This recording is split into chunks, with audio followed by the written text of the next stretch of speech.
வர 18ஆம் தேதி வாக்கில் வடமேற்கு மற்றும் அதை ஒட்டிய மத்திய மேற்கு வங்கக்கடல் பகுதிகளில் ஒரு காற்றழுத்த தாழ்வு பகுதி உருவாகக்கூடும்.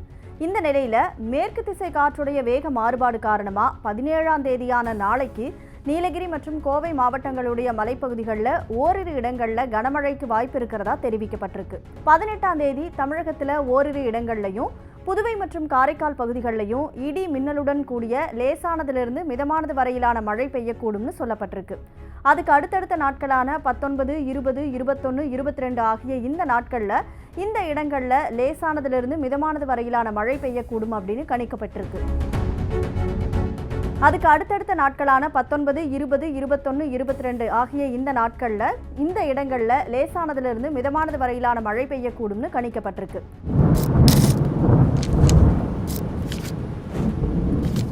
நாளைக்கு சென்னை மற்றும் புறநகர் பகுதிகளில் வானம் மேகமூட்டத்துடன் காணப்படும் அப்படின்னும் நகரினுடைய ஒரு சில பகுதிகளில் இடி மின்னலுடன் கூடிய லேசானதிலிருந்து அல்லது மிதமானது வரையிலான மழைக்கு வாய்ப்பு இருக்கிறதா சொல்லப்படுது.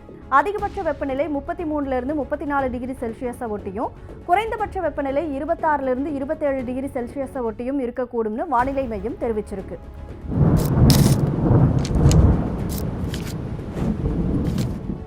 தமிழக கடலோர பகுதிகள், வட தமிழக கடலோர பகுதிகள், இதுக்கு அப்பால் இருக்கக்கூடிய தென்மேற்கு வங்கக்கடல் பகுதிகள், மன்னார் வளைகுடா பகுதிகள், தெற்கு மற்றும் மத்திய வங்கக்கடல், அதை ஒட்டி இருக்கக்கூடிய வடமேற்கு வங்கக்கடல் பகுதிகள், அந்தமான் கடல் பகுதிகளில் சூறாவளி காத்து மணிக்கு 40 50 கிலோமீட்டர் வேகத்திலையும் இடையில 60 கிலோமீட்டர் வேகத்திலையும் வீசக்கூடும் அப்படின்னும், அதே மாதிரி மத்திய மேற்கு, அதை ஒட்டி இருக்கக்கூடிய தென்மேற்கு மற்றும் தென்கிழக்கு அரபிக்கடல் பகுதிகள், கொங்கன் கோவா கடலோர பகுதிகள், அதை ஒட்டி இருக்கக்கூடிய மத்திய கிழக்கு வடகிழக்கு அரபிக்கடல் பகுதிகள், கர்நாடக கேரள கடலோர பகுதிகள், மத்திய கிழக்கு தென்கிழக்கு அரபிக்கடல் பகுதிகள், லட்சத்தீவு பகுதிகள் இங்கெல்லாமே சூறாவளி காத்து வீசக்கூடும் அப்படிங்கிறதுனால மீனவர்கள் இந்த பகுதிகளுக்கு போக வேண்டாம் அப்படின்னு எச்சரிக்கப்பட்டிருக்காங்க.